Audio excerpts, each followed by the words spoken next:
Moi bo día a todas e a todos, benvidos e benvidas a esta rolda na que presentamos a Semana do Patrimonio Invisible que celebramos na cidade a semana próxima.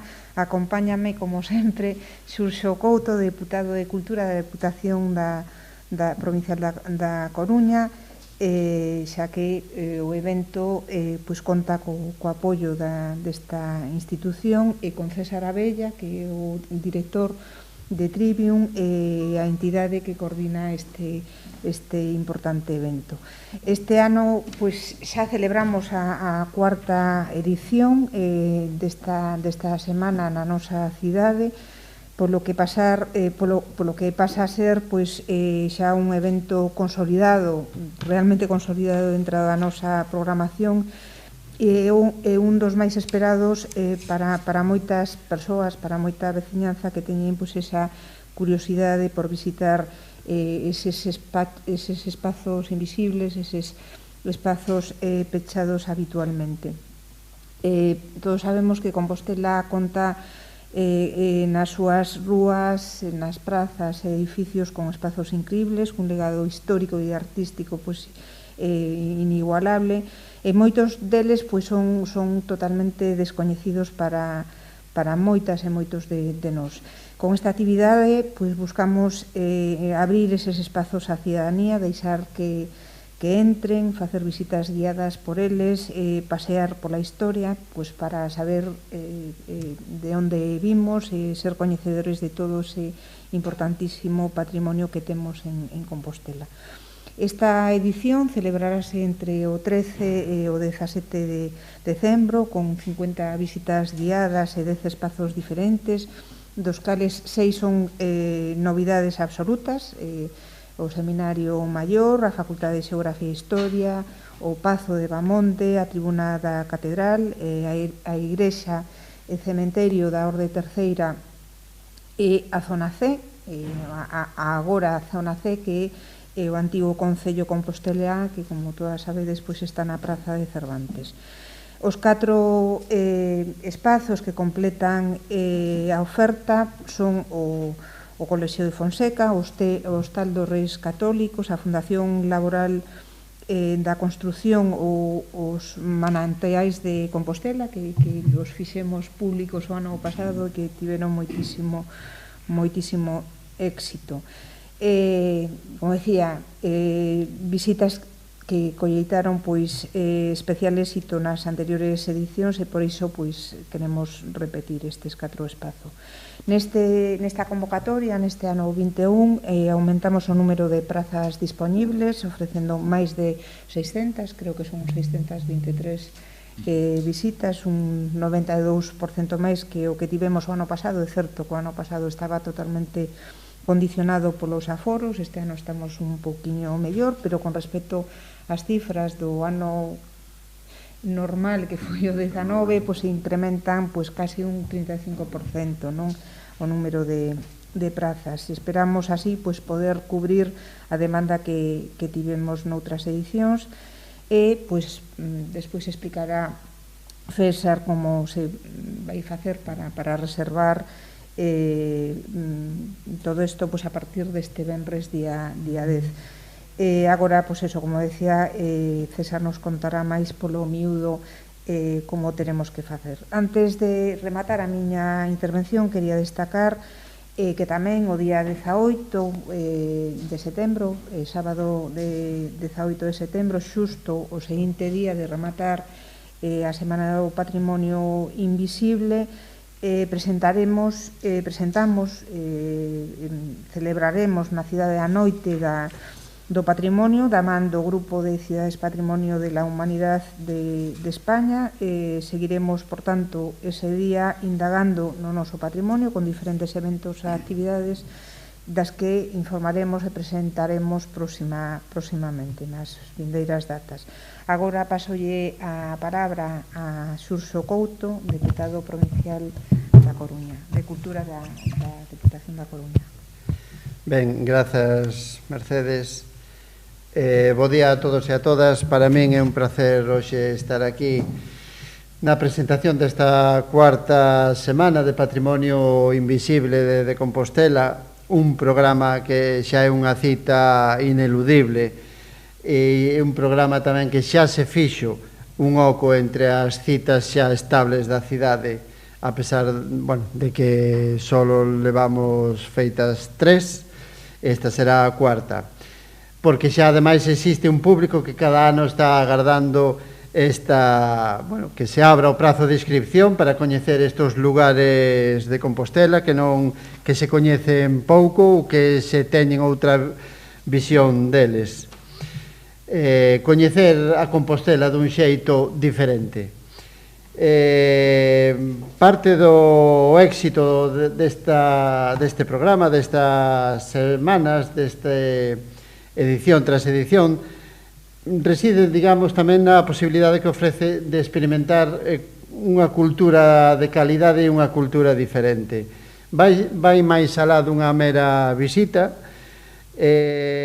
con rigor histórico, con facer valer unha arquitectura da que, bueno, se ten coñecemento, pero moitas veces non reparamos nela, e tamén as memorias das historias particulares. Eso é, digamos, o que fai diferente a este programa. Demostrouse, ademais, que este programa é unha fórmula para achegar ao público o patrimonio dun xeito atractivo, que o coñezan, porque coñecer é respetar, e, bueno, e valorar, e, bueno, pois, eso, para protexer, que en definitiva tamén é un dos obxectivos que se buscan. Un programa como este non podíamos non apoialo desde a Diputación da Coruña, do Servizo de Cultura do que eu son responsable, ademais unha cultura que vai ligada a un territorio que neste caso conecta e crea experiencias culturais únicas e que deixa un pouso ademais emocional nas persoas participantes. Pouco máis que dicir, parabéns ao Concello, parabéns a César tamén por estas iniciativas, por esta semana, e que todo sexa un éxito, como seguramente vai ser. Grazas. Ten a palabra agora César. Nada, eu simplemente, se queredes engadir, a nivel de información un pouco máis práctica, pois desde hoxe na página web oficial da Semana do Patrimonio Invisible, que é patrimonioinvisible.gal, vamos a ofrecer o programa con todas as visitas que están sempre en un horario estándar, ás 12, a 1 pola mañán, ás 5, ás 6, ás 7 e ás 8 pola tarde, son visitas dunha hora de duración. Desde hoxe estará, en breves momentos estará xa o programa con todos os espazos que imos a visitar nesta edición, estará disponible para todos en internet.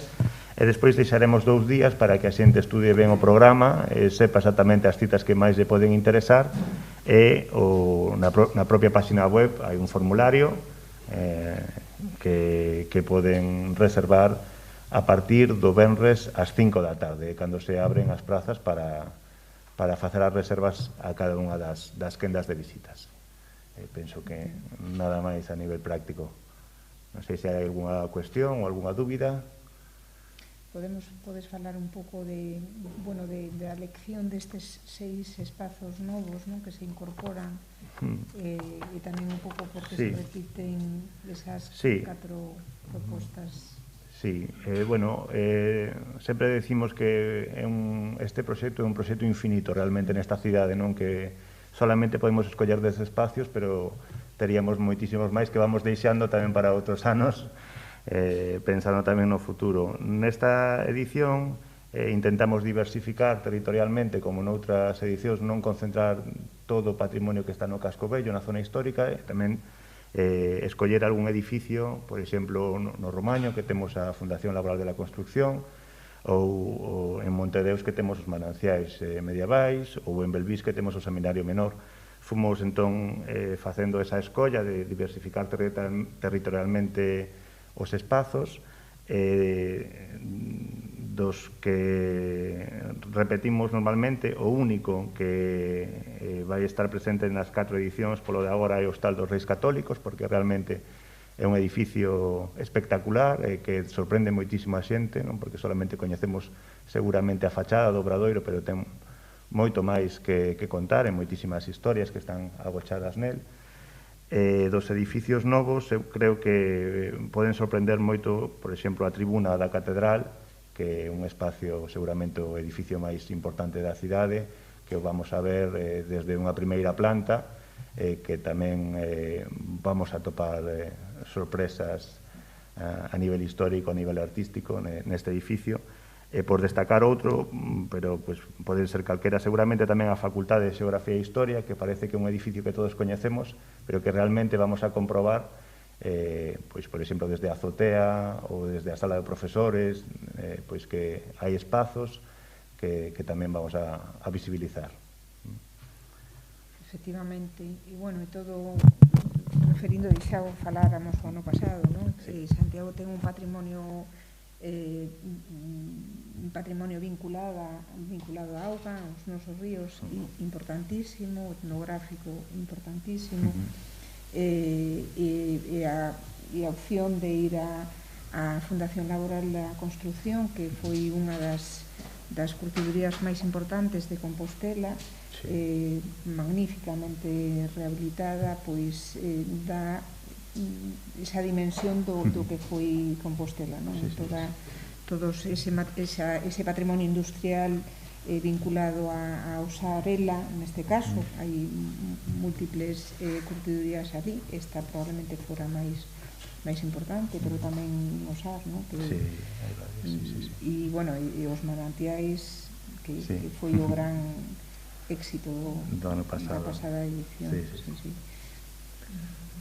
Unha pregunta de Sara da cadena SER, que di que cantas prazas son por visita? Pois o número de prazas varía en función da capacidade do propio espazo. Sabedes que as nosas visitas son visitas que están moi coidadas a ese nivel, como máximo son 15 prazas por cada unha das visitas, pero hai algún espacio como, por exemplo, manantial, os mananciais que por tema logístico non poden entrar 15 persoas, solamente entran 5 persoas en cada quenda. En outros espacios son 12 persoas, porque eso tamén está pactado cos propietarios e cos titulares de cada un dos edificios e dos espacios.